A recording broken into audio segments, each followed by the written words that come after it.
Welcome to Les Schwab Tire Center's Outdoor GPS, presented by Fisherman's Marine and Outdoor. Good morning, everyone. I'm Owen Hayes. You're watching Les Schwab Tire Center's Outdoor GPS, presented to you by Fisherman's Marine and Outdoor. Today is Saturday, February 24th already. Believe it. We're looking at March. You heard me a couple of weeks ago, maybe even last week, say, come on, let's just not even get into this spring Chinook talk, okay? It's still a little early. I'm chasing steelhead, right? Well, it's not too early anymore. I got reminded of that this morning by one of our Facebook fans that are on there. Another month, it's going to be full-blown start chasing springers. It's hard to believe. It just seems like I was standing in the duck blind. But now I'm 7 months away instead of 8. Anyway, not to get sidetracked. There's lots of things that are going on out there. There's all kinds of fun that you can have if you get the chance to get out here in the next day or two. Because I think in a little bit when we check in with Jeff Forgeron, we have Jeff here this weekend, things are going to change very, very quickly. Much like this week, when you're talking about some of our rivers that we're chasing steelhead on now, doesn't matter if it's in the valley or along the coast, not prime, a little low, a little clear, but all that's going to change, right? We had a little bit of bounce here and there this week. We'll talk about that in this upcoming segment with my field report. I'll even have some photos to show, unfortunately. Not as many as I'd like to show, but hey, can't be too greedy, right? They're steelhead. You got to be happy with that. But we'll kind of go over what happened this week, how things worked out overall, and what you can expect this upcoming, because again, things are going to change significantly.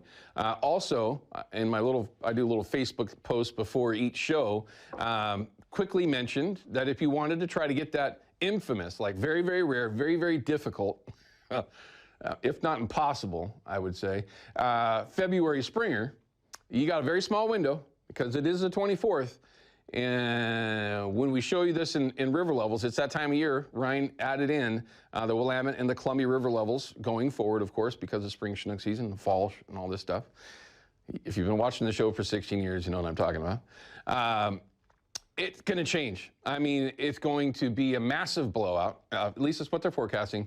And it might not come around for a couple of weeks. But we'll show you that. We'll go over that like we always do here on the show. We've got some reminders for some events that are upcoming.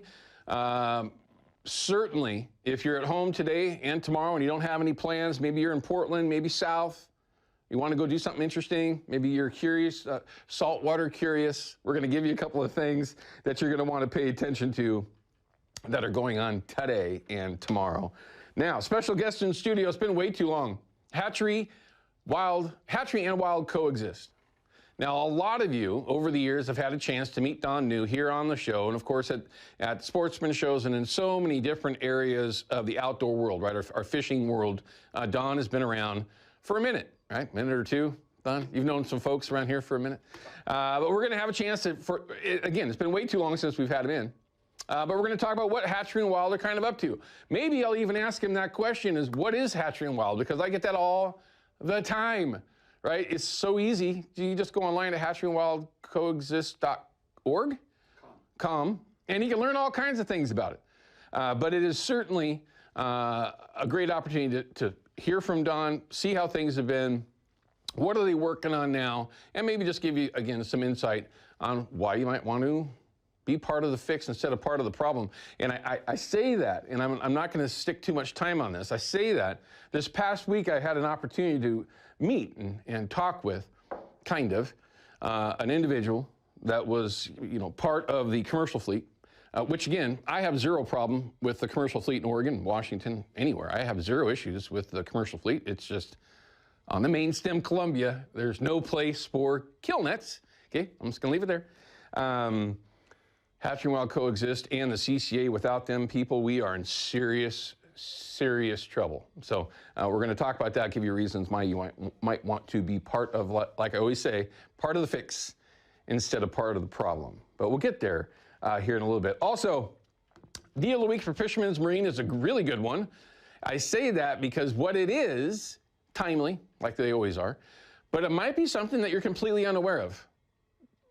Again, bear with me on that one. We'll get to that here in a little bit, but make sure you pay attention because it's a good one, and those are always good at all three of their locations. Now, for those that always want to ask a question of some of our guests, we actually have a segment set up specifically to ask a question or two to Don about Hatchery and Wild. What is it they're up to? What is it that they do? We have that window open for you. So if you'd like to jump in, and y'all know who you are because we hear from you, but it never seems like we hear from you here. It's the viewer hotline, 503-548-6777. Questions, comments, reports. We want to get you in. I'll answer anything that I can for you, but if you have a question specifically for Don while we're in the midst of our interview with him, this is your time to call, and we do what we can to get that question to Don for you. So make sure you take advantage of that. Also, if you've been sending in your photos, like a lot of you have been doing, and video, because it looks like we have a video today, Ryan. Am I right on that? I believe.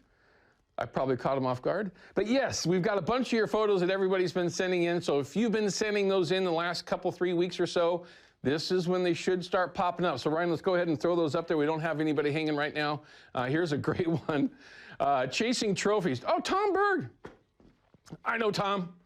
Tom was one of our winners of, well, we used to do lots of contests and everything, people. I'm sure you're aware or remember maybe, but Tom was one of our winners for our deep sea fishing trips that we used to do with the folks from Garibaldi Charters. Tons of fun. But there's a great photo. Nice trout, too. That was a beast. Here's another trout. This is just a trout, kids, that goes to the saltwater. And with that little tiny head and that big old body, that's a broodstock program, everyone. That's Jeff's first steelhead. You're ruined. Looks like he's probably fresh out of high school. I'm kidding. But that fish right there, that'll ruin you. Although, now hold on, everyone. Let me give you some tips. I'm going to give you some tips. Look at the head of that steelhead. Look at his thumb. See the size comparison? The fish is not as big as you think it is. But it's still a dandy photo. I'm not taking anything away from it. I'm just giving you a little insider tip. That's a trout, too, by the way, everyone. Fishing between classes. This is from Chance. You can see the spots on that fish. You might go, wow, this is just a small steelhead. No, it's not. That's actually a trout. Very, very good odds that could be a cutthroat. But at the very least, it's a dandy. It's a trophy, period, all the way around. Nice photo, too. By the way, here we go. Here's another steelhead. First steelhead for Lucas and Bop Pop. Did I say that right? Bop Pop? Okay, I got it. I'm with you. Kyle, thanks for sending that in. Very cool photo and deliciousness. Hard to argue. I've been lucky. I've been able to spread some of my steelhead out the last couple of weeks. And, oh, here we go. Don, we were just talking about this. Winter walleye, cold water walleye. And he's over on the east side of the state. You can tell by those trees, everyone in the fan, or the wind fan, the windmills in the background. Forgive me. These are the things that I look at when I see photos. Okay, so forgive me.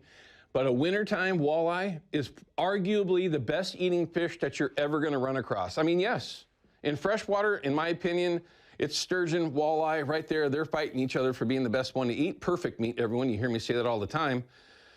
But if it's not coming from the saltwater, that's it right there. Cold water walleye, I'm sorry, but they are phenomenal. Yes, everybody wants to make them into tacos, but you don't have to. There's lots of ways to eat them. Okay, so it looks like we got a video as well. Ryan. Oh, there's a fish. This individual's plunking everyone, and apparently he got bit. You can hear him say there's a fish. I think I lost him. Oh, I'm going to refrain from mentioning location. I know every rock, every sand bit at that particular spot. Kind of a popular area. But I'm wondering why he sent us a video of him being snagged, unless he's there's actually a fish there. Oh! Never mind. He's got it. Look at that. Just beautiful scenery. Ryan, when was this sent in? A couple of weeks ago. And for David in particular, we apologize for that. We get a lot of photos and videos. It takes time to get them through.